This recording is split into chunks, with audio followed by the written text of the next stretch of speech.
Okay. Thank you, y'all, for joining.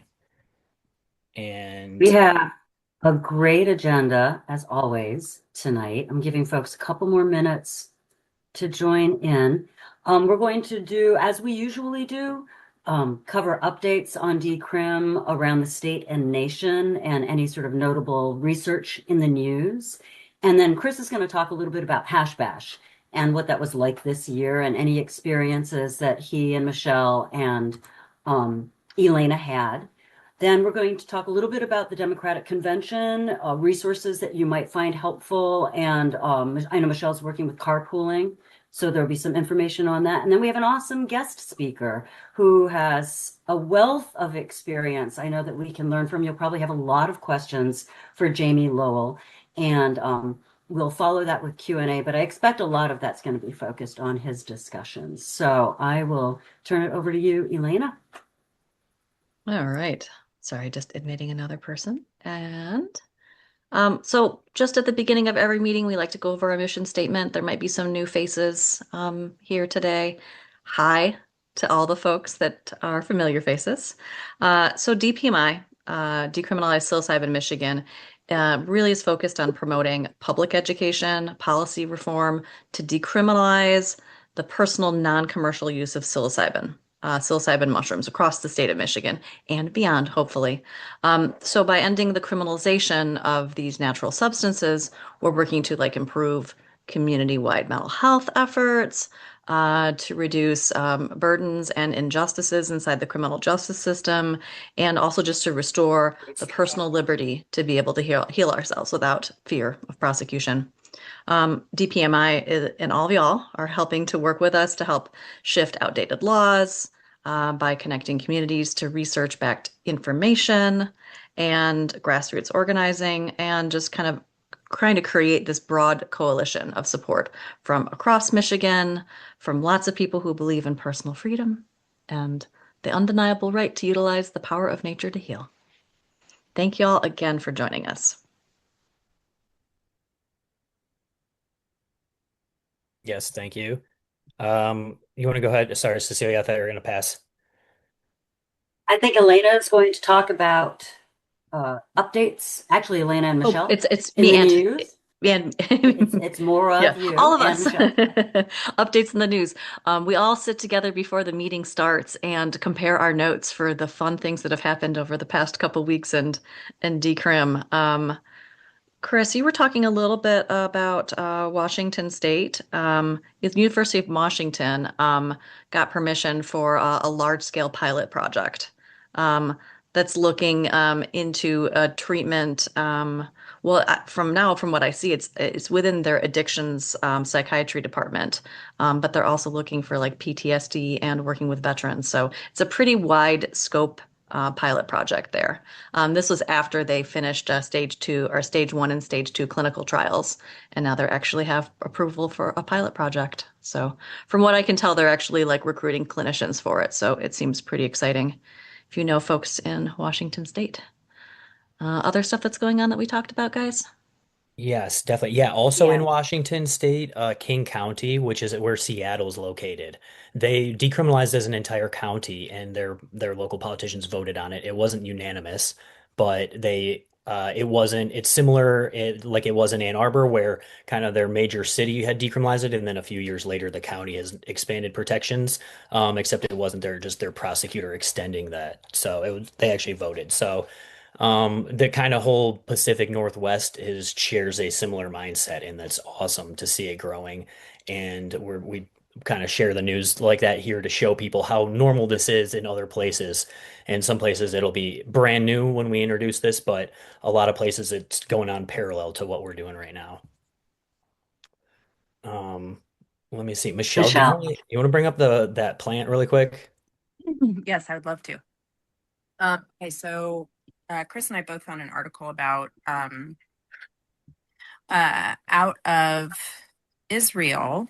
There is a scientist, Asaf Haroni, out of the Weizmann Institute of Science in Israel, who has been genetically engineering tobacco plants to produce five powerful psychedelic compounds within that one plant, including psilocybin, 5-MeO-DMT, and oh, come on, where's my notes? 5-MeO-DMT, two types bufotenin. What's interesting about this is the reason they're working on this is they're trying to provide ways to produce psychedelics without chemically synthesizing them. But what's interesting about the way that they're doing this is they're using a technique called agroinfiltration, where they introduce bacterium to the genes of the organism in the plant, and then that guides the mechanism for how the plant's going to grow. However, it's short-lived. It doesn't go into the physical DNA of the plant, so there's no seeds that can come from that. You would have to introduce the bacterium bioagra infiltration every time. So it's very interesting, the thought of putting five very strong psychedelic compounds into one plant, especially something like tobacco that can be mass produced. So just a very interesting development from another part of the world. Love to see how that's going to develop. Yeah, that's insanely interesting. And can And the I'll bacteria? Yeah, go ahead. I'll post a link into the chat if anybody wants to read up on it on their own. Yeah, and we can talk about it a little bit more at the end of our meeting at our discussion too. That's insanely interesting. I wonder if eventually the bacteria will be mass produced and able to be bought at your local hardware store. Yeah, That's right. or back manufactured. That's actually incredible. Okay. Um It does say so that they also previously did another experiment where they introduced cocaine into the tobacco plant, and they had very successful trials with that. So just interesting with their meshing DNA. I want to know okay. who's on their IRB. Yeah, yeah, That's a South American spliff for you. That's yeah. probably what I'd call it. Okay, okay, cool. And yeah, y'all drop us news too if you see anything that's interesting or noteworthy, drop it on our Instagram or email. And Hash Bash went incredibly well. It was like a little bit smaller turnout than previous years. But that's kind of like to be expected with Easter Sunday, is like that usually, and with weather, it's usually lower attendance. But if we have, I we'll put some pictures, and when the recordings are up, we'll put them on our website, and maybe send them out with our email too. I let's see, I don't have any on this computer. I actually am helping a family member in hospice in Ohio, so I had to come out of state kind of short notice, so I'm a little bit unorganized for this meeting, but we will be back on track for the next one. Um, but so, anyways, the pictures are incredible. There's like thousands of people. Jamie Lowell was the host, and we'll have him speak in a little bit here. He, I'm curious to see exactly how many people if they did get a head count, but it seemed like at least 5,000 people. Um, the there was like there were kind of arrests at the beginning with people trying to sell stuff kind of on the outskirts, and that was unfortunate to see. But eventually there was enough people standing around like that had shown up that people start to smoke weed and protest in that way. And then the police, no one really wanted to be kind of the first one to step up and make a scene and drag someone out of there, it seemed. So the people that were kind of trying to set up shop with wagons and stuff, they got out of there pretty quickly. But otherwise, people were smoking and passing around, and that was actually like as normal as that is for us, and especially in Ann Arbor, having this as our history for decades. It was awesome to see people still show up kind of in the face of that threat that was this nebulous threat by MLive and by the university. So, um, And during my DPMI had a nice big beautiful banner directly to the right of the left of the speaker stage. So Yes. we got our name out there as one of the sponsors of the event. So we were the big logo on the back of the brochure. So that was great. Yeah, we got some awesome exposure. We are going to be able to use this to kind of boost ourselves and reach out to people. And we've gotten in touch with some politicians through speaking out about or speaking at Hash Bash too, and really got to kind of like launch this publicly. I got to spread a great message of bringing people together, and as much kind of wreckage is going on in our country right now, and as much damage is being done. Like, and as tempting as it is to fight your neighbor or fight people on social media, we really have to make an effort to come together and connect people. We've said it pretty much every meeting that mushrooms connect all people, and this is something that connects both sides of the aisle. And it really does. We're gonna cover a news article a little bit later too that really kind of shows that people on both sides really have like like have mushrooms in their heart and come rushing to their defense when they see kind of the right thing being done and they see change happening for the people. So that was great to see kind of the crowd getting a little bit roused for the stuff that is important to me of like building bridges with people that you wouldn't expect to build bridges with. And we always say having strange bedfellows and really just speaking out. I really was appreciative of Jamie and Josie and some of the other organizers for welcoming our group there and kind of saying like, hey, this can be the next bit of activism that's like was insinuated that, you know, marijuana is allowed here now, but we can't rest on our laurels and we have to keep fighting for our rights. And that means putting ourselves out there and in a very public way, even if it might make us a target to some people. For the majority of people, they're like, "Hey, other people are doing this. I've had this idea maybe, or I've wanted somewhere to go to make change." And so the only way that people find out about us is if we speak out. Hmm. I know we had Raquel came and volunteered. She was amazing. Ann Yep, Bannister came and and Anne volunteered. was there. Yep. Um, and me and Michelle. So the four of us talked nonstop at our booths and handed out so many business cards and had so many conversations. My voice, I think, was almost gone by the end of the day. Yeah. Yeah. Yeah. Yeah. Did And then we you? went, then, and then it just kept going, conversations all weekend. Yeah, I know you said you met someone from Kentucky too, or other folks that are Yes. kind of interested in what we're doing Yeah. and want to learn how we're doing it. Yes. I met a gentleman from Kentucky who had worked on decriminalization of cannabis.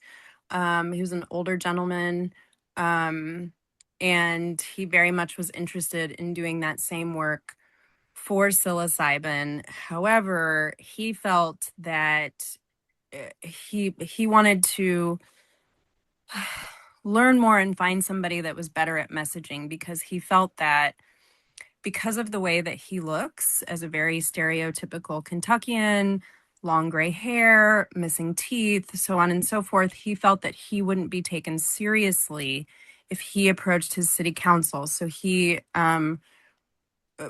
encouraged him to come to the meetings, start learning what he could, and engaging his community. So hopefully, he'll show up and start doing that work in Kentucky. But there were quite a few people from out of state that came to Hash Bash, specifically for those reasons, whether it's, they've done the work in their area or looking to do the work in their area. And we also met a gentleman who's willing to do a testimony for us, but he was a victim of police brutality and was in a wheelchair for 3 years because of that police brutality. And he used entheogens and cannabis to get his mobilization back. And he had a lot to say and was very, very willing to put together a testimony for us and also lean on us as resources to be able to start decriminalizing in his area in Texas. So a lot of really, really great conversations and a lot of, people coming to Michigan because they're inspired by, either work that's been done in cannabis, work that's been done in psychedelics. We have a very kind of special sacred space here where we have safe access in a way that a lot of people don't. Um, and so it's just great to connect with those people and get them the resources so they can build the community that they want to live in. Totally. Yeah, like appreciative of the people that can't that it's not safe to do it yet where they are. Especially like, marijuana's not even legal in, Indiana or most of Kentucky. So like or is, recreational. So the fact that they're putting themselves out there where it's not quite and even in some places in Michigan where it's not decriminalized yet, it's like a softer look towards it. Yeah. So I like always commend those people for sticking up. And some of them are in some of our meetings here. They kind of have to keep a low profile as well until they're really ready to like be publicly presentable. Or they kind of a lot of it is like talking to your local politicians and knowing, hey, is this going to be supported here? And then we can kind of also be public about this too. So it's sometimes the cart comes before the horse, so to speak. Um, Chris, can you look at the chat? There's a question that's really specific to this point, and I don't know if there are any folks who've got fines that they have to pay, but wondering about Hash Bash to see who was arrested and if there's any group or way to help mitigate the weight of the charges. Yeah, good question, actually. Um, I'm not sure if there's just like a public I don't know if the people that like would have gotten arrested would want a public depot of their names. So, but like actually I don't know. And I don't know if there's a possibility to reach out through FOIA or if like I know there's been people that have like posted their videos on Facebook. I think Matt, you've seen that too, and and they've been trying to publicize their arrests to say, hey, can someone reach out about this? Can someone do something about this?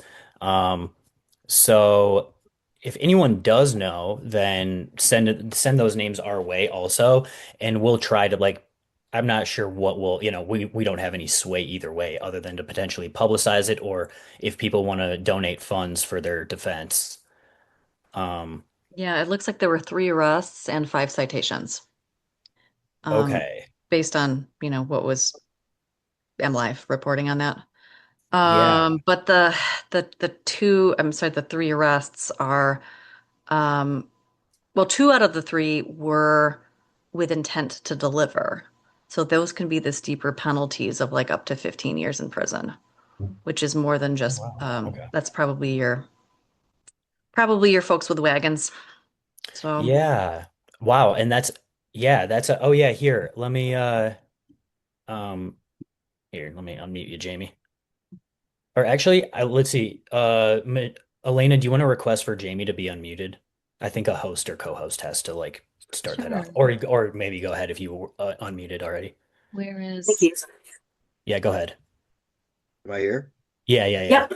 Well, I mean, I guess I don't have the conclusive answer. I could find out, but Eli Savit, made it clear when he had his moment to speak at Hash Bash that he wasn't going to start prosecuting those types of things um, on Monday. He said like I haven't done it up to this point. I'm not going to start again on Monday, or to that effect. So those people who have tickets or have citations and stuff should show up and challenge it, and it probably won't be pursued.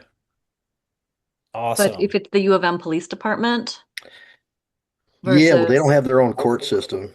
hmm, Yeah. So unless the AG wants to prosecute it, which I doubt, then it falls to Ellie's office, I think. hmm.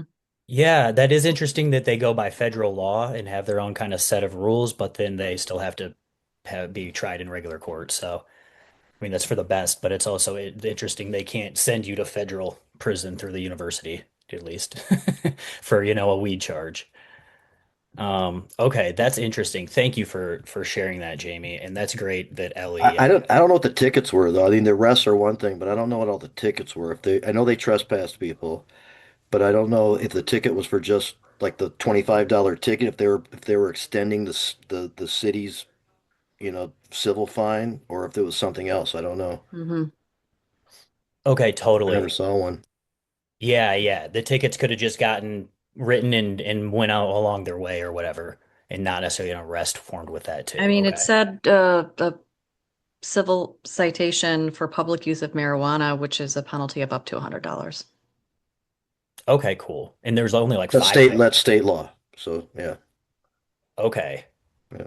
Yeah. So yeah, not as much as that sucks to not even like 10 total um between the two it sounds like. But okay, that's awesome that he said that too at his speech. He went like right after me, so I missed his.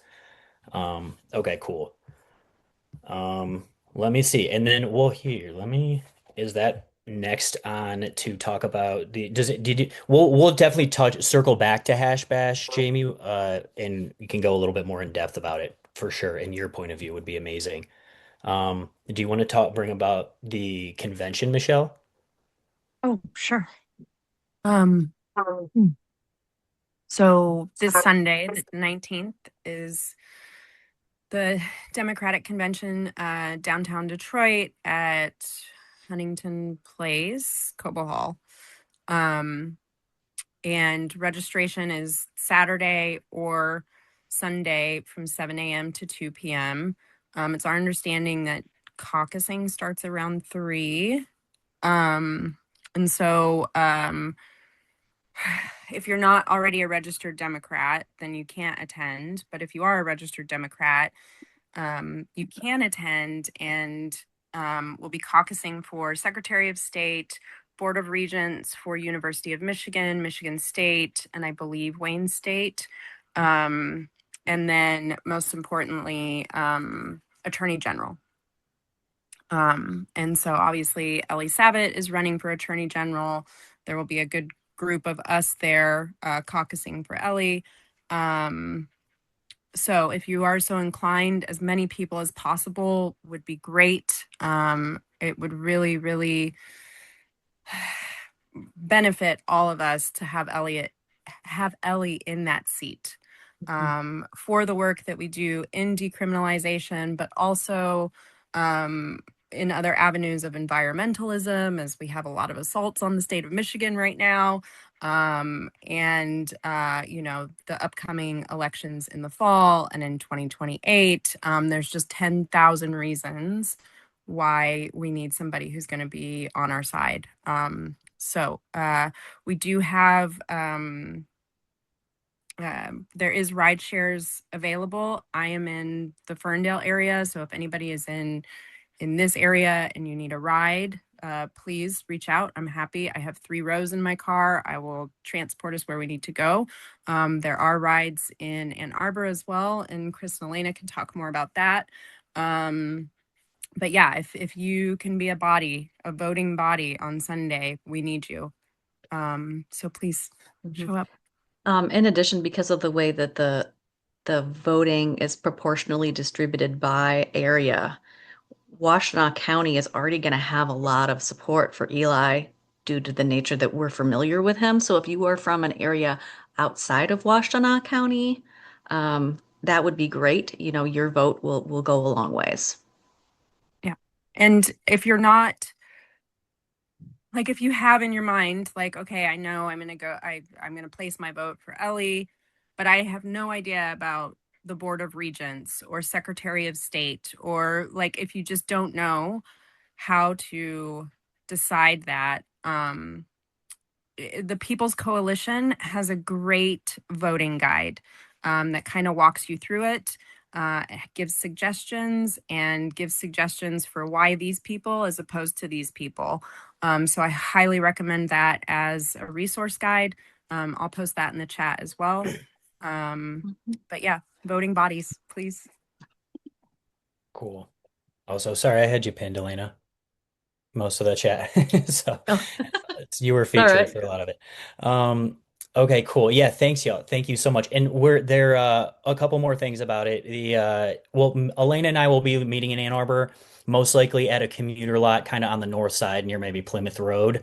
If you want to drive from Ann Arbor with us, I know Tyler's coming, Raquel's coming, potentially Damon. So we'll have like 4 to 5 so far. Send us an email at support DPMI @pm.me, or drop your name in the chat if you want to join us. And then we'll do a little a phone number carpool, or a group text. A carpool for our phone numbers as well. That's where I'll also be. That's the new name for a group text. Okay. Carpool for phone numbers. This Yeah, is the new that's group text. okay. I'm thinking a little too deeply on this. Yeah, and Ellie, he's not running for like a decrim for his platform or anything for state attorney general. But he's just been a supporter of this movement. You know, he's spoken at Entheo Fest since we started that in September 2021. And he really, I don't want to speak for him, but from what his speeches, uh, from what he says, I think he really understands this is a tool for addiction, and that it helps people, and that it's what the people want. And there's like there's a 10 to 20 bullet point list of, cognitive liberty, freedom to do what we want, pursuit of happiness, freedom to be happy, and connect with nature, connect with each other, be able to heal ourselves. And I think he sees all of that, and he's really of the people. And he also refuses to take corporation money, which is another reason why he's been a champion this whole time. He's also getting sued now by the federal government, by Trump's government. Because he's kind of pushing back against ICE policies. So he's been sued by Trump's Department of Justice before for certain policies with relating to immigration. Um, and he won previously. So they really will definitely take shots when they can. And I think also seeing this as kind of a progressive haven, or, a safe haven for all these uh, open-minded ideas, then that, and also, it makes him stand out. Um, What the can I make one more point? Please. Sorry. Okay. So just want to contrast that Karen McDonald, who's also running, and is the prosecutor for Oakland County, which is where I am. Under Karen McDonald as our prosecutor, working in our law enforcement department, last week, Oakland County passed a resolution that will put flock drones in the sky of Oakland County for the next 6 months. So just to kind of contrast there, the two things happening, like here's Washtenaw and here's Oakland County. Just, yeah. Yeah, and that And just they voted for that before taking any public comment. Before taking any, they moved public comment to the end of the meeting after the vote. Yeah. So they know it's what their constituents do not want, and they do it anyways, and it's very corporation based and surveillance based. And that's terrifying. It's not even just cameras. It's drones now, flock drones, that they're like part of a pilot program that they want to be like a test for. So yeah, that's scary. And having her be at state attorney general level is also scary to think about, for our own humanity's sake. Um, okay, cool. The we'll have an awesome update after this event on Sunday. Also, it's bicycle day on Sunday. Yeah. And so show up with however you may. Show up after your bicycle ride. That's what we'll recommend. Does Um, does I if maybe if yeah, everybody's not totally familiar with what Bicycle Day is, I could just give like a brief little yeah, history. yeah, go into it Okay. so we can be So of the spirit. so Bicycle Day is celebrated on April 19th. It is a famed tribute to the famous ride that Albert Hoffman took after he had ingested 250 micrograms of LSD and had his first psychedelic experience. And he had that experience while he was riding home on his bicycle. And so in the 50s, I believe. No, I'm sorry, 1985, a psychology professor started commemorating Bicycle Day, and celebrating, partaking, so on and so forth. So yeah, you could Google it and see kind of the celebrations that kind of happen all over the world to commemorate Albert Hoffman's ride. I've commemorated it before. It's a ton of fun. So if you're not caucusing with us on Sunday, take some psychedelics and ride your bike safely The friend. Yes. with a helmet. With a helmet, wear a helmet. Yeah. Important part. And if you are with us, then just keep it to a microdose Yeah. and we'll be good. No. Just kidding, be for the record. Okay. Let me see. Here. Introduce our speaker. Yes, definitely. Yes, we will. Let me introduce Jamie, and then we'll have, after he speaks for a little bit, we'll open up for questions. We'll have a little discussion, and we'll wrap up with a few things here. Jamie Lowell was the host for Hash Bash this past. He's been the MC for multiple years. He's helped organize it. He hosts his own podcast. He's a man of many talents.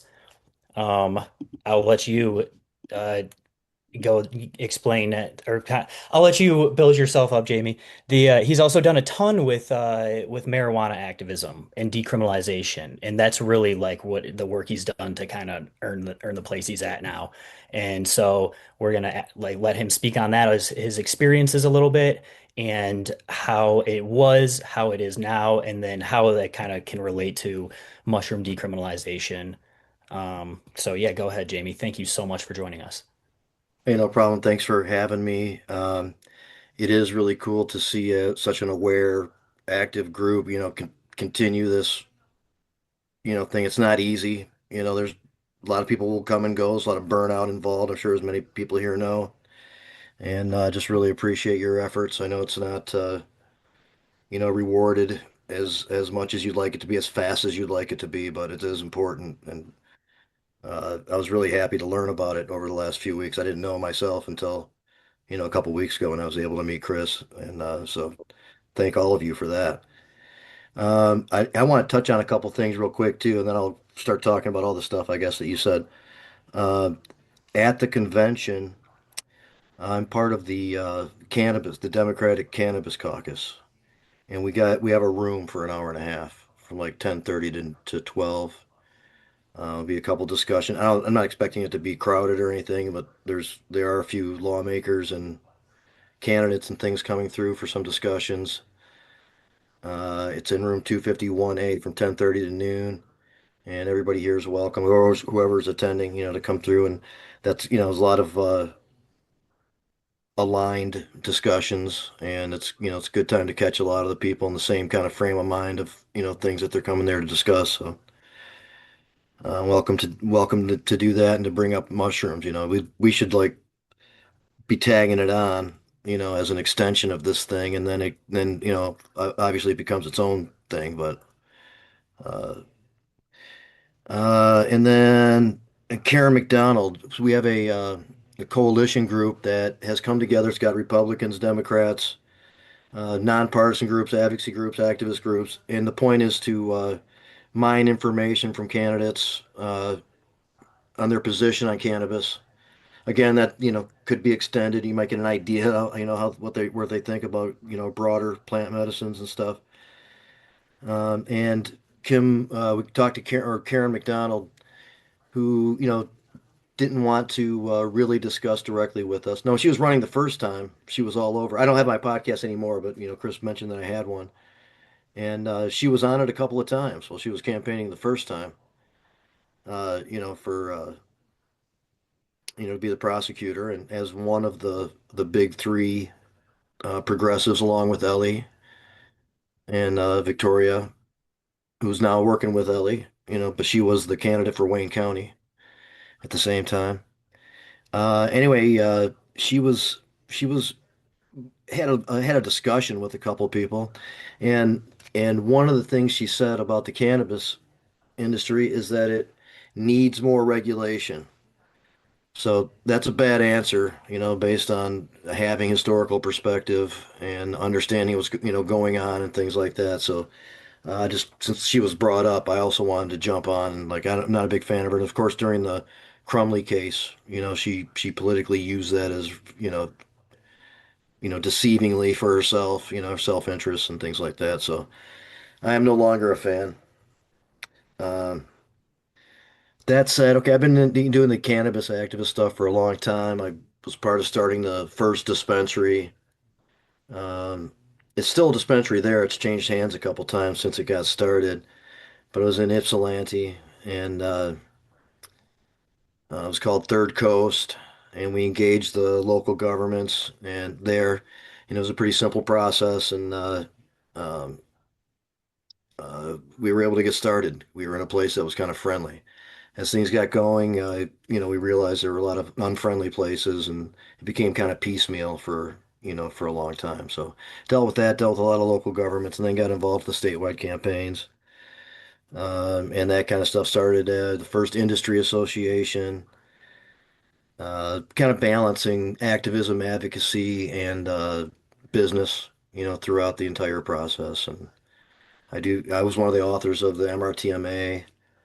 I've been involved in many different ways for a long time, and in this arena. And as far as the Antheo stuff goes, I've been involved in that, mainly just helping to organize, and then just discussing the parallel processes of, the headline discussion is very similar as a plant medicine, and obviously distinctly different things, but just the concept as was brought up earlier, and then the processes of getting decision makers to make the right decision, or to doing petition drives, locally or on a statewide basis or whatever. So a lot of experience with that stuff too. Um, so as far as hash bash goes, this year came on the heels of the rejection of a permit for EntheoFest. This was the 55th annual hash bash. Last EntheoFest, I think, was the fifth. Right, you said 21. So, and they cited a lot of issues, with hash bash as some of the reasons for rejecting the EntheoFest permit. So we kind of assumed that there was going to be a bit more of a fight this time around, but we got a good ruling. The university wasn't perfect, but they were somewhat reasonable. I guess, they decided not to fight with us again on this. But the question of, the thing that was a distinct change was enforcement, as was brought up earlier. And the thing that initiated it was the over the years the proliferation of these, like uh, you know stores that would kind of pop up and have a lot of product in them, and then just sell there. And the issue that we had as an event is that the university was blaming us for that. Whereas we have no control over that happening. And so they thought they would start picking, creating more restrictions, and pointing to that and using that as the basis for trying to like get rid of the event, in our estimation. And they started off with kind of testing the waters with Antheofest.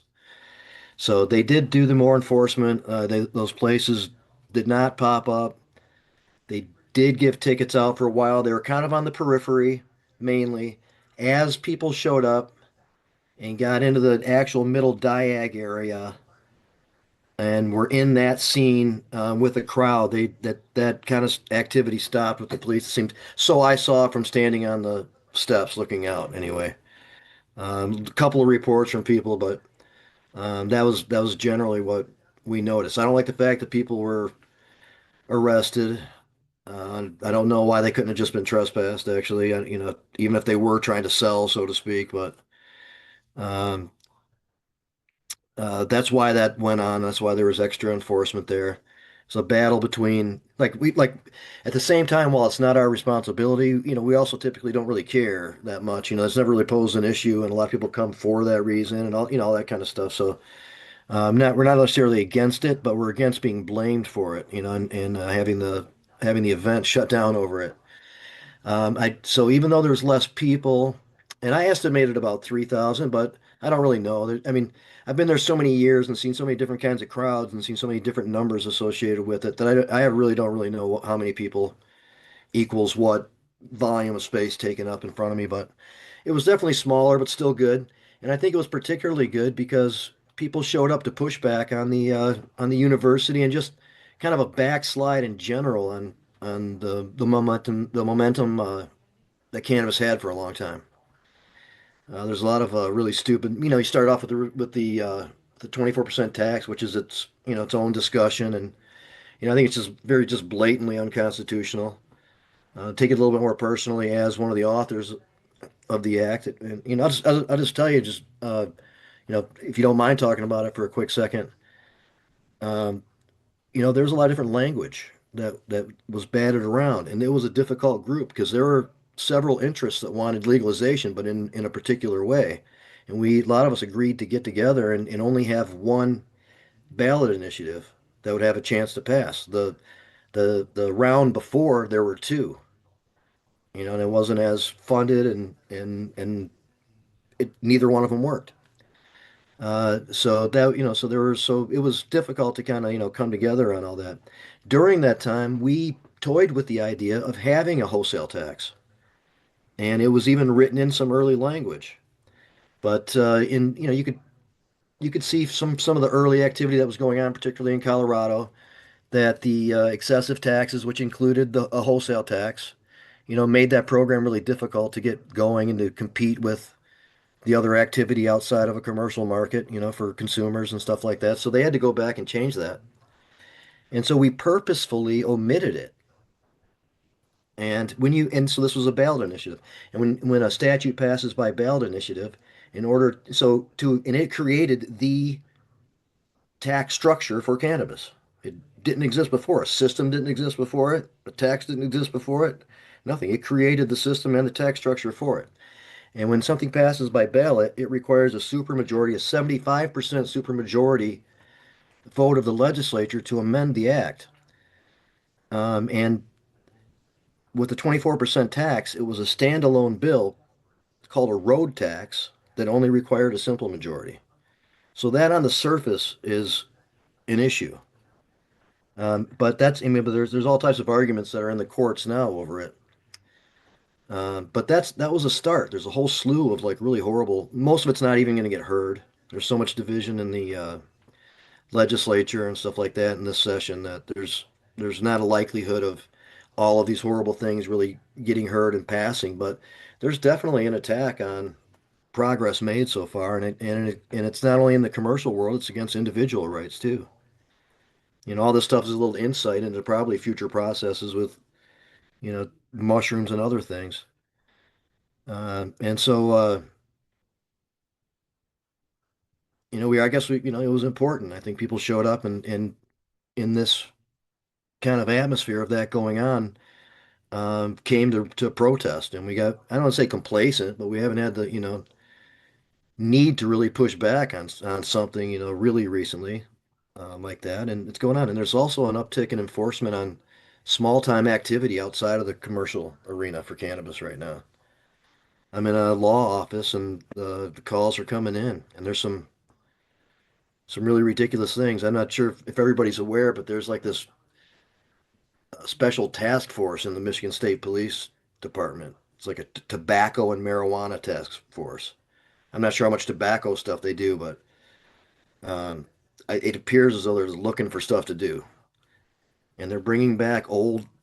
It's like 10 years ago, like old, delivery with intent to deliver shit, like like charges like that, similar to the language that you heard, from the people arrested in Ann Arbor. I mean, just so there's a need to show up and push back on it. So I think some of the reason that Hash Bash went well is because people showed up with that spirit, with the real rally kind of a protest spirit. So I didn't really come prepared with anything necessarily to dive into, but I'm happy to talk about whatever I can Yeah, no, totally. We have contribute some to. questions for you too. And I have some question about some of the stuff you brought up, and then we all brought no, a number of us brought some questions too. I more just was like letting you talk because I was enjoying it. I was like, just keep going. I didn't want to interrupt you. Um, but yeah, so like I definitely have questions about your time like working on this stuff already, and then again, like now your insight on it now too. But like when you first brought it to that, like did when you first had it passed on the ballot, did they decide like it would be regulated? Did they decide who was going to regulate it beforehand, or just that it would be regulated, and then like the state would handle all that? Kind of like when it was kind of out of your hands to a certain point with once it passed. Yeah, so it was outlined in the act that there would be regulators, that they would have X amount of responsibility and do certain things. But once that got going, it would be its own department, as it has been. Now, as it turns out, in my opinion, I mean, we tried to kind of construct it so that they would kind of rubber stamp stuff if somebody qualified, like check off the A, B, and C of qualification, okay, you get your license and move on, have that kind of involvement. They've grabbed a lot more power, I think, than a lot of us envision, and that's always a risk, and they're doing a lot of stuff that I don't really particularly care for, and I think it's outside of the scope. Like when they use their authority, it's for stuff that maybe for I think revenue generation or sometimes it seems like to help out the larger money interests. I'm not sure if that's exact plan or not, but it seems like it. And then they won't use their authority to like help balance the market or something like that. And they always kind of they constantly want law changes. And again, that requires the supermajority thing. So like they'll push for a long time to try to get a law change. And they've had this people. I'm not sure if people know about the lab that they have. So they have their own lab. It's not running yet, but they were given the funds for it. They built it out. They've got like laboratory people to run it. And I'm sure not every, position's been filled, but they have, the people running it. And they're waiting to get a new statute or no, an amendment to the act passed that allows them to like bring in the cannabis and handle it while they're in there and stuff like that. That's something that they clearly can just do by rule. They don't need a new law for that. And so that's kind of stuff that I don't like. And they're trying to do that for almost everything. And they didn't even get new rules passed last year because they were worried about how to present it, and they're asking the attorney general if they can do this or that or whatever because they're concerned about what kind of pushback they're getting. It's a totally it's a not intended. But when you change the act all the time, then you're getting away from what voters approved consistently. And it's also something that I like the lawmakers being in a rhythm of, and some of the bills that are coming down the pike are just really stupid now. So if they were to get uh, some momentum, and then sometimes they do, it's a couple sessions later, and I mean, I'm sure a lot of people here are familiar with these processes and stuff, and then unfortunately, like the tax thing was something that there's so much division as we were discussing, and it's something that Whitmer and some other Democrats thought they could eventually get the Republicans to bend to, and they were right. So now we're in Yeah. this predicament. And then there's a bunch of other shit too. That's just, I mean, I don't need to discuss detail unless people want to talk about those bills or whatever. But so now yeah, it's kind of a cycle is going down. Yeah. So they're trying to do a law so they can be like, hey, this is harder to undo, or so they can be the ones to do it since they don't have the same control over the actual department. Yeah, they want the definitive amendment to the law to be guided by instead of using their own authority and then taking on the challenges of people saying that they can or can't do that or whatever. But there's a Yeah. lots of things they can't really do that they have done anyway historically, and there's stuff that they could do that they don't, that they want to rely on law changes over. And it's just not the intended method. And again, when you get into a bunch of law, amending the law, you get away from what the voters approved. And that should be the paramount, you know, uh, guide for when you're talking about what to do with this. Yeah, totally. Totally. And With the judge said that. The same judge, the first judge for the 24% tax, the Court of Claims judge, should have restrained it, let it get fought in the courts and then win or lose, let it go on or not. So now if it loses in the courts, which I'm kind of scared of, I just don't trust just don't trust it right now. I kind of hope that, a really good decision comes through that's grounded, in the yeah. law happens. But if that does happen, that means like they pull it back now. They get it started and that becomes even a bigger mess at that point. And there's a lot of concern by a lot of components in that whole process. Like, are we budgeting for this? And we're really going to have the money if it comes in? They could lose in court, and then all the stuff that we were planning for now is no longer funded, and so there's that kind of stuff going on over it. Yeah. Okay. So yeah, there's not even a clear direction really. It's kind of people trying to move it one big direction Yeah. in a sloppy kind of snowball. Yeah, when it's a budgetary concern, I think the judges, especially knowing, and I don't know if it's right or wrong, but it seems to be a pattern, will like say, well, somebody, this is going to be heard by the Supreme Court, and the different arguments that are out there, not just the constitutional one that I think that one should be pretty straightforward though, and kind of get there, but that's just my own bias, I guess. It's going to go to the Supreme Court, and so like the judges that just get started knowing that sometimes. Are punting in their own way. So they're not just gonna like be like, "Okay, I'm putting the restriction on this," and Yeah, taking their yeah. responsibility in that because it's budgetary concerns because it's that kind of thing. So it gets into a different like category when it becomes part of the budget. Totally. Yeah. And they could be using their authority for expungement or for, helping people that are still in jail for minor marijuana charges.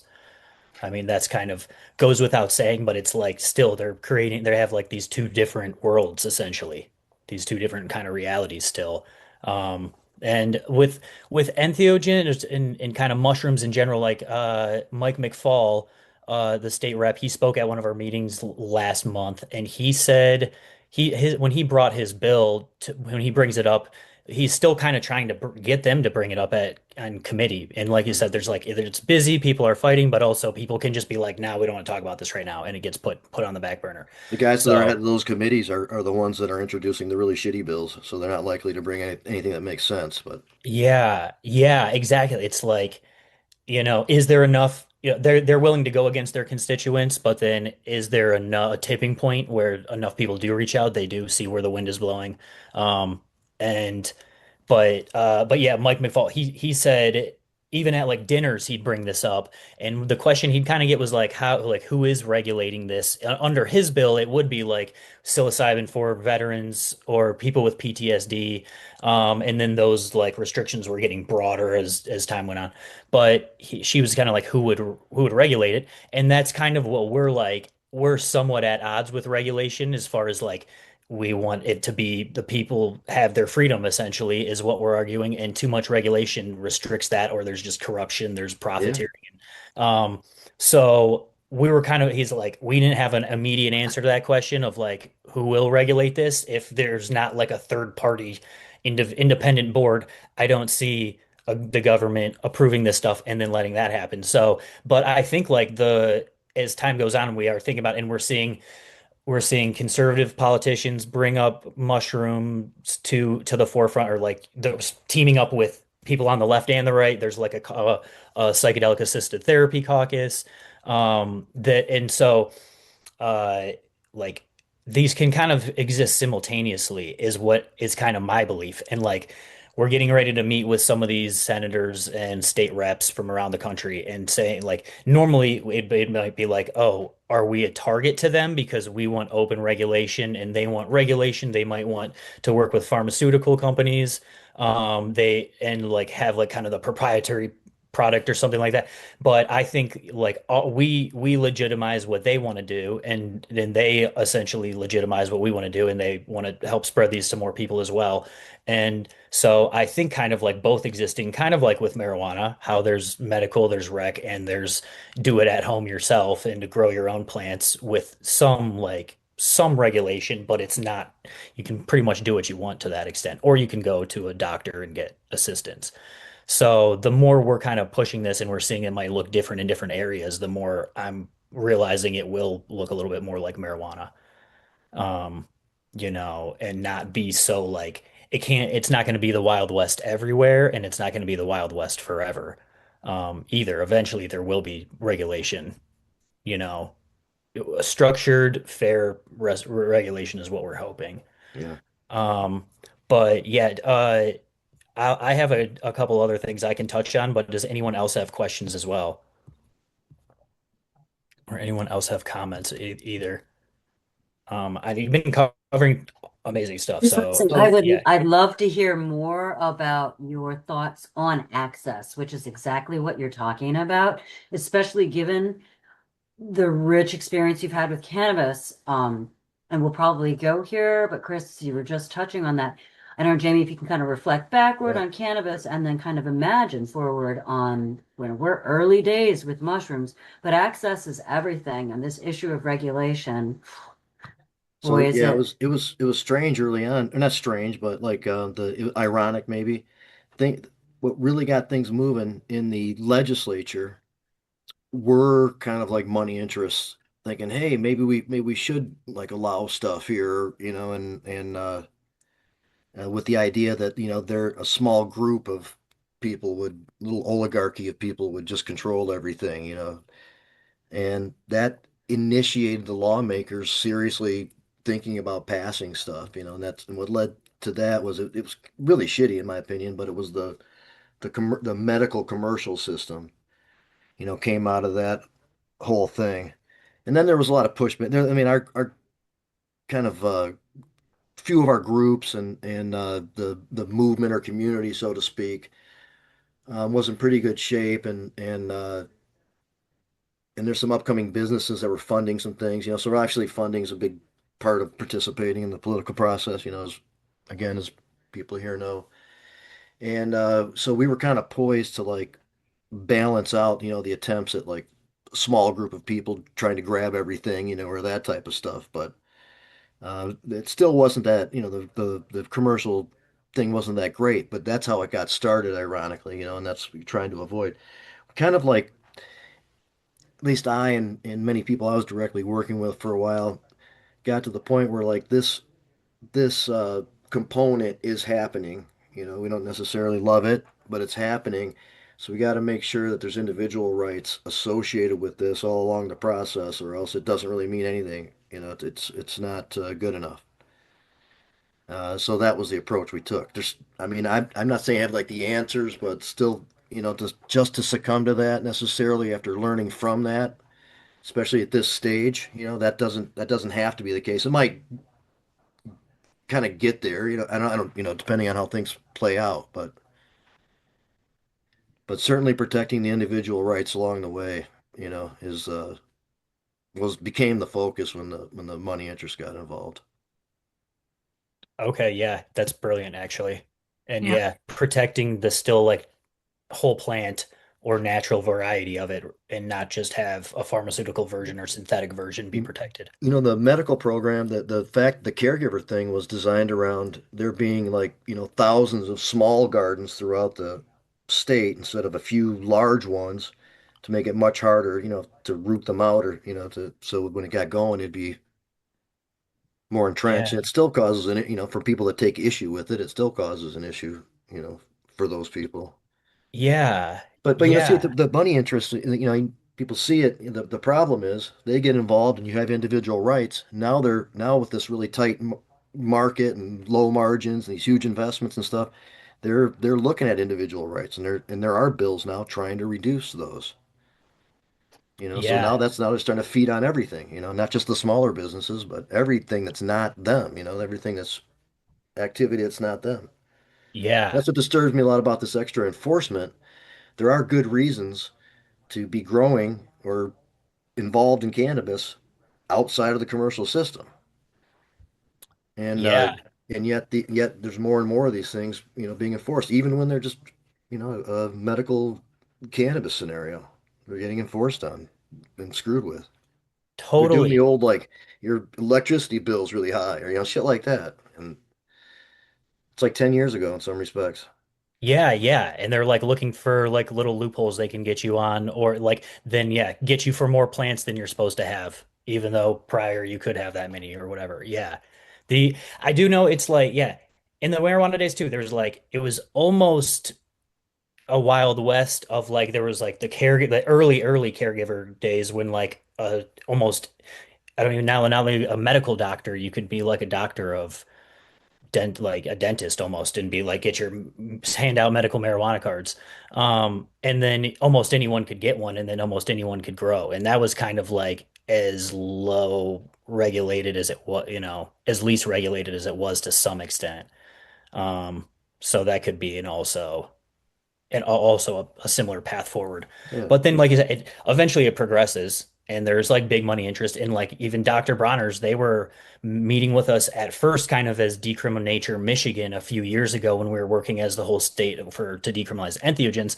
And then where that group kind of lost its traction. Then immediately they went over to Oregon and in Washington and we're trying to team up and lobby over there. And they were part of the reason why it got pushed forward full legalization in Oregon before they really had any programs in place. So it's like they were like, oh, we can make money off this. Let's push it, push it, push it. And then the whole thing fails anyways. So, and then we like have talked about this too about once it is just a risk that is part of this, but like bringing this to city councils and then them just taking it and running with it and being like, actually, yeah, we're going to change this, this, and this, and this, and make this only where we our like local government can benefit from it or whatever, and we're still going to arrest people or something like. So there's that fear, but through I think being personable and educating people and working with them closely while these resolutions are being written, we can we'll hopefully avoid most of that. And just being very genuine. Um, yeah, let's see. Leanna wrote also a little paragraph here. Um, yeah, I agree with you. Yeah. I agree with you. The decrim without a framework doesn't protect people. It just expands the vacuum. And it kind of like to an extent, if we could have just have blanket decrim and like, hey, stay out of our business, don't arrest us for this, that would be great. But like you're kind of saying at the beginning, these are like they're more of a serious thing than go smoke a joint and like have fun with it. So, like not everyone needs mushrooms. Not everyone needs like, to take them all the time. Not everyone needs a massive dose. Some people just need smaller doses. So, um, yeah, we can. Yeah, here. Do you want to also, Leanna, do you want to touch on, and actually you can speak too. Um, so, I mean, part of what we saw fail with other areas that decrimmed was how quickly it went and how quickly it went without a framework. Because, I mean, we can't deny that we don't have a cultural container for this. We do not have a discipline for this. It sits at the intersection of everything and nothing that we have systemically in our culture, right? So if we are doing the work of advocating for this, then in my opinion, we should bring the framework with us, build it at the same time in what makes sense, and give that scaffolding to them. This and I think that we'd be capable of doing that, especially after we have some data. Yeah, Um, yeah, and just kind of, yeah, what that looks like. yeah. That's an excellent point and excellent strategy, and we will definitely they'll like more than consider that. That's kind of there's something called Oakland Community Healing Initiative, which is like Oakland, California. They decriminalized and back in 2019, but then they came out with a kind of this framework or guides for therapists to go off of. But it was still after they decriminalized it there. It wasn't like a big community yet, so it was okay. It wasn't too ahead of time, but like to your point, it's already kind of here a little bit, and it's like it's such a big part of our society, but at the same time, we don't have like a place for it in our culture, really, just yet. It's like too new, or we take it from other cultures, and like that's beautiful to learn from, but it's like a home, like to have like a home in people's like families or their communities where they can teach each other about this. You're right. There's not like one parallel. Um, and like every therapist in Michigan has a different protocol essentially too. Well, So right, right. And so, and the problem I see leaving this in, so I don't think I've said anything about my background necessarily. A little So bit, not I today. Oh, okay. I'm a former forensic nurse and specialized in the neurobiology of trauma and trauma-informed care.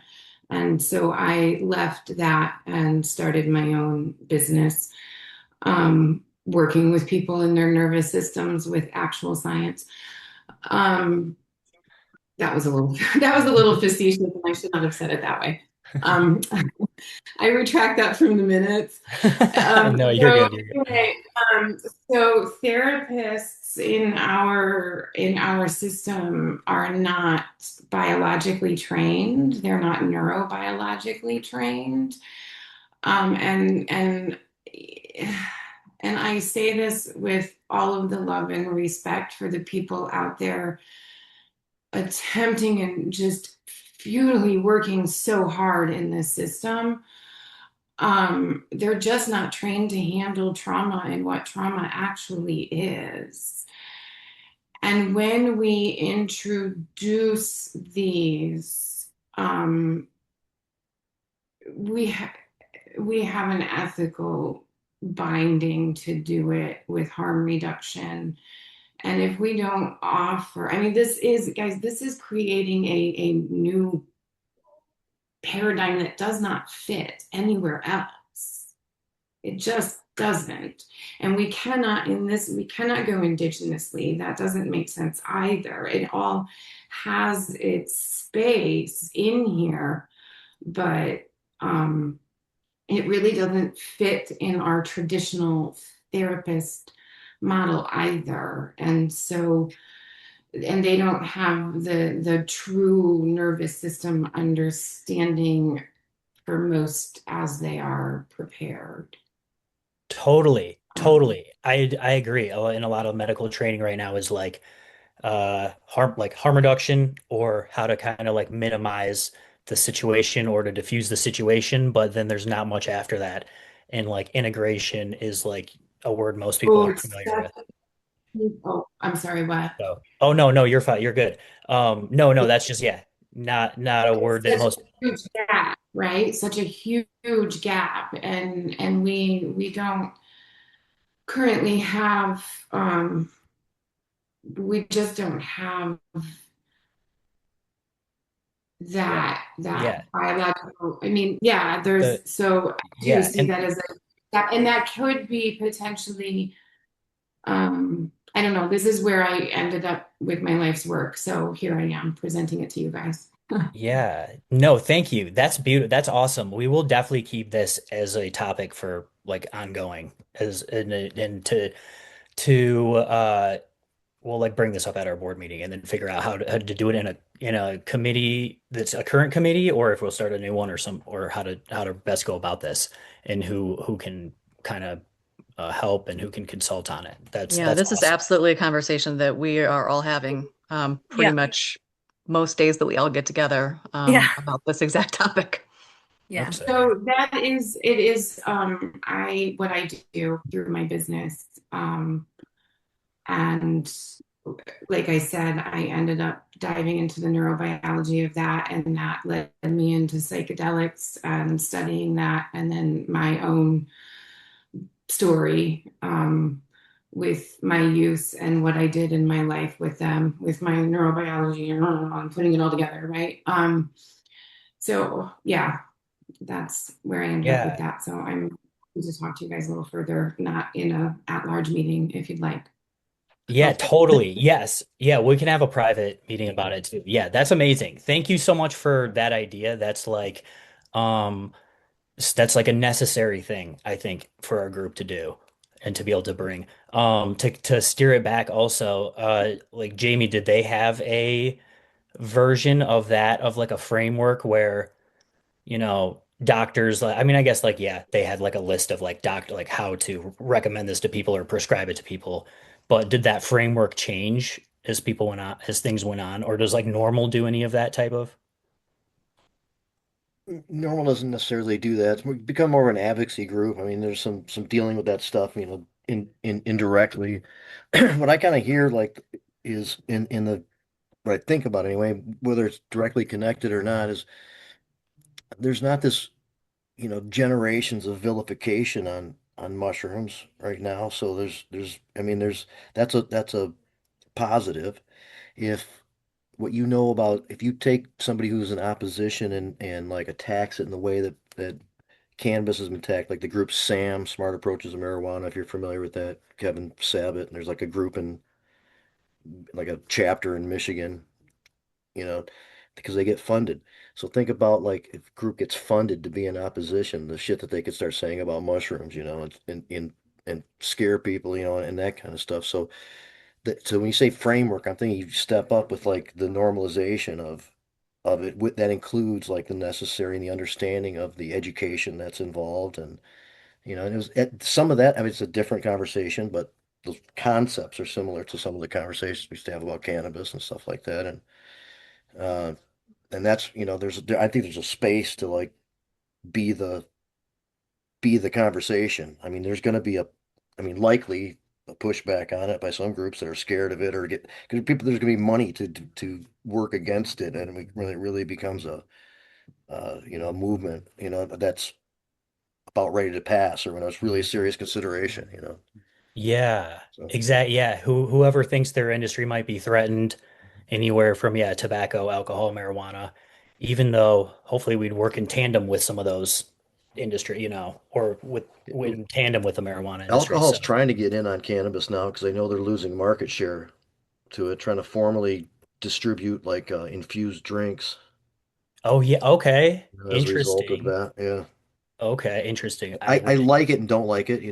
There's yeah, the big money stuff and the way it's distributed, and they want to call it make a division of non-alcoholic beer. I mean, all these things that don't really make sense. That said, though, it does help in some ways to like normalize it. You can just go to any gas station or wherever beer or whatever is distributed, it would be there under those yeah. under that That's a thing. good point. Just the normalization, so then the next generation comes up, there's no fear or stigma around it. It's just normal. It's weird Um, because your ideals are just, like they're not going to be met during these process. I mean, hopefully they will. I mean, I'm not trying to damn the process or anything, but I mean, there's so many different views that come into play, and I mean, at least for the cannabis process, I'm not going to assume it's the same. Although there are a lot of parallels. There already has been, and there probably will be.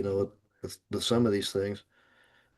So there's a lot yeah, of different views, yeah, levels of understanding. There are some people that are definitely for like positive about things, but don't understand things well enough to make good decisions about them. It's a issue. The education thing is a core. I mean, not to be obvious about it, but when I hear the framework, that's a part of it. Like just, start being the discussion, attacking these things, head on and, kind of preemptive striking, some of the things you can imagine an opposition would yeah. focus on, or something like that. Yeah, exactly. Like the types of questions that they ask or challenge you with and everything. And yet, education is even like people who are initially against it, once you educate them with one of many angles, most people are inclined to come and like be understanding of it, or they And one know thing we someone who can didn't be helped. I'm sorry, I didn't mean No, to go cut you ahead. off, but that's the one thing we didn't do that well is continuously educate lawmakers. There's some periods of time when there wasn't much activity with cannabis. There were a few sessions, and there's a lot of turnover in the legislature, so the historical perspective is lost, and that's why I think there's been able to be some attacks the last couple of sessions because there are people without that previous knowledge of what went down and the discussions that were had and why we did or didn't do certain things, and so that's lost by and large, and if somebody wants to do something, people are more open slates, to it. Yeah, totally. Okay, that's interesting. We got like 15 minutes left here. Well, we shouldn't go quite that long, but just a little bit more for you. Um, did you find that when some of those places you were approaching, if they were not o initially open to it, did you find like, hey, the promise of like if it really came down to it, like the promise of having a dispensary in your town, or you could potentially benefit off this, would that be enticing enough for them to be, even if they're thinking long term, like, oh, maybe in 3 years I can do this, would that like sway some people? Obviously, it's not the most. benevolent approach, but I guess so. Do you mean like while trying to push for a statewide yeah, yeah, like when policy? you're going and meeting all these other, local governments or whatever, or Yeah, wherever so you're trying yeah, to so push it locally or state. that's why we ended up, I think if I understand correctly, this is why we ended up with the local option, um, where it's Oh yeah. every city or town or village, decides for themselves if they want cannabis licenses, which ones, how many, that type of Yeah, stuff. yeah. That's not how I would normally, ideally want to do it, but there's a lot of polling that took place during this process, and you gain a few points if you do it as a local option. So when you're talking to these places, they will support the concept of, you know, yeah, it's fine if it's the town over, but I don't want it here, that kind of thing. So that worked for that. Yeah, That yeah. if that's Okay. means anything to what you were just talking about, I'm not positive. Yeah, yeah, yeah. That's that like that covers most of it. The just also just if sometimes like the promise of like in Ohio, for example, I have some family in like local government and they were like they brought like the city council of Sandusky to this local town, this smaller town to say like, hey, look what dispensaries have done for our town. The tax revenue, the positives, there's like no negatives and being like this could all be yours essentially. And you'd like kind of assume that like, okay, if these some of these places are waiting Oh for yeah. money to be made, That's and then weird. I and I, then I asked them. I, yeah, I used to. Okay, I know what you're talking about. I used to like ask. We just have panels of local decision makers. In fact, I used to do the panels for High Times, and they used to do these cups, these events out in Clio regularly. And part of it yeah, would be like an educational thing with panel discussions and stuff like that. And for many of those, I set those up and stuff. And we had local decision makers there. And we would say, part of this whole process is you get a share in the revenue and that kind of stuff. Is that going to be something enticing? And I did not hear anybody say that was, something that really motivated them. When things got started, I was part of a group, like a consulting group, and we went to a lot of little towns and townships and stuff like that, like on the northeastern area of the state. We were based in Bay City and kind of went up from there. And the concept of economic development was something that they all ate up immediately. Even those who I think probably didn't even like cannabis that much probably were persuaded by like what the opportunities were there and what people were ready to do and spend money on right in the beginning of this thing. So a lot of those were the first places to go. Pinconning, comes to mind. That was one of the first ones that we worked with. yeah. Okay, yeah, up in like Cadillac area and So they like were yeah. totally motivated by that. But then, in their situation, they go from having like, $12,000 in their account to $250,000 in their account. That's a completely, Totally, different totally, situation for them. So yeah, totally. they And were motivated by that. yeah, But okay, many cool. said that they weren't though. I mean, I think maybe that was just the posture. But when it was real, and somebody, brought out the Yeah, calculator or whatever, I think they changed their mind. yeah, yeah. So When it it did became entice a some reality. places, for whatever. Yeah, But okay, that's they were in that situation. One guy he was an economic development guy, also a doctor, a medical doctor, and this is in Pinconning, and he was crying because he couldn't believe that this economic opportunity came like materialized for them. He couldn't conceive of anything that would really get them going again, whoa, okay, that kind of cool. stuff. Okay, yeah. So yeah, I mean, it gives people more access to that would otherwise not be able to find all the way out there. So That was that's in part what he was touched by. That was like the whole thing just was such a complete package for him. And again, he was a yeah. medical doctor who I believe I'm not sure if he was retired or if he just understood that it was a reasonable thing for people to do. But Yeah. Yeah, that's cool. That's great insight just for what we're, as we're planning on approaching some of these cities. And it's like we don't have a concrete promise to offer them yet, but it's like again, one day there will be big money pushing for this stuff too. And so, get ahead of it and help get it in your town before that happens, kind of. Um, and to kind of we'll kind of wrap up here a little bit. The the convention again, the 19th is extremely important. Jamie will be there. We there's a kind of an interesting development the last few days leading up to the convention is I think the timing of this, but there was an article written about me and about some of the groups we're a part of, but it was titled as like Eli Savit's top individual donor is like as like a magic mushroom store or some version of that or like peddles Peddler. magic mushrooms. And so they're kind of trying to I'm a big supporter of Eli. I definitely do not have corporation or PAC money to be throwing around, but and if you remove my donations, he'd still have I'm like a drop in the bucket for what he's raised. So, but they being the sole individual and being kind of against potentially Karen McDonald's way of thinking, they're kind of taking shots here leading up to this election. So it's an interesting like some of y'all can look it up. It's in the Detroit News.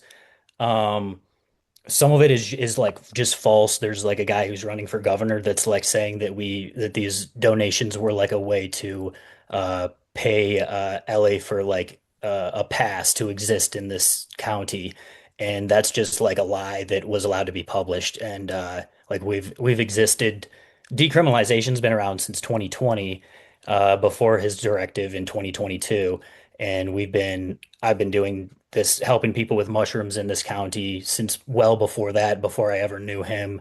And the donations came just in 2025. So some terrible journalism, unfortunately. And the journalist is kind of known for digging up political dirt or political donations and such.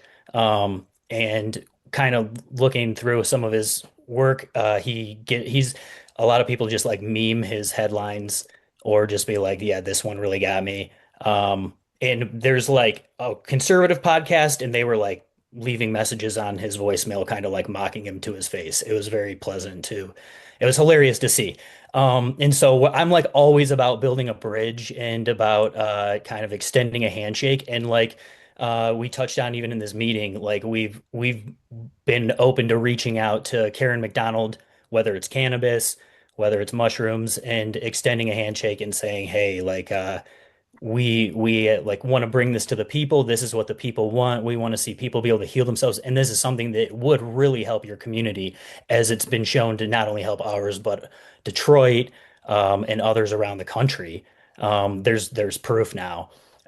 So we're always like I've said, it's easy to just trample on someone's sandcastle and just break someone's thing down. It's really hard to build your own sandcastle and maintain it, and then open it up for people to jump on and admire too. So we're like again, we're about building things and connecting communities, and we're always willing to reach out and connect with politicians, whether it be county prosecutors, local law enforcement, state reps.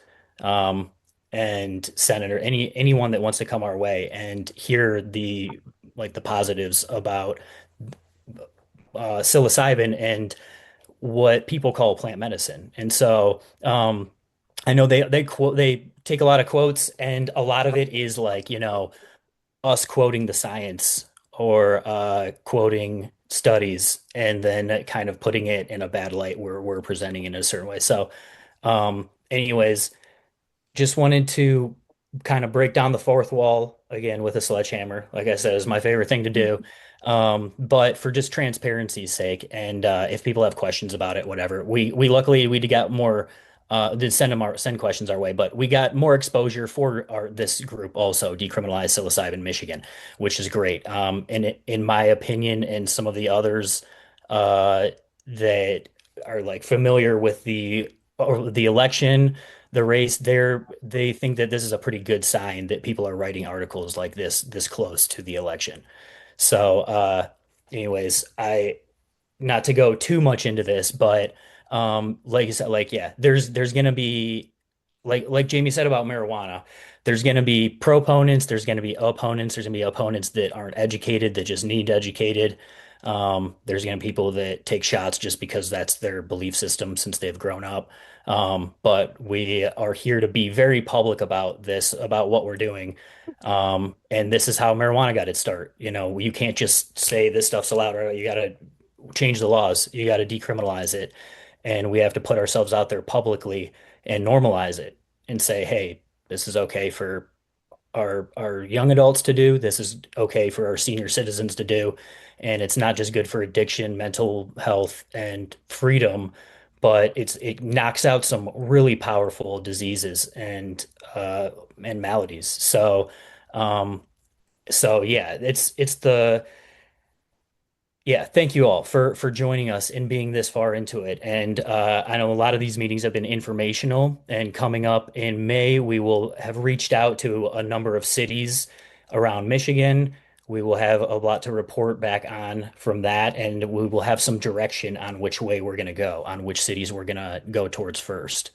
So May should be an awesome month, and we will start grouping people up that are local to these areas too.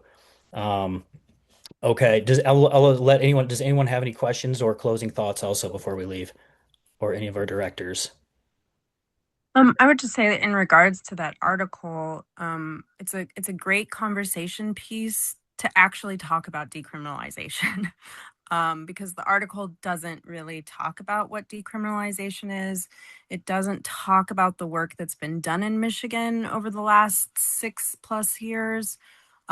It it definitely gives an opportunity to like Jamie's talking about, like we talk about, like get those education pieces out there.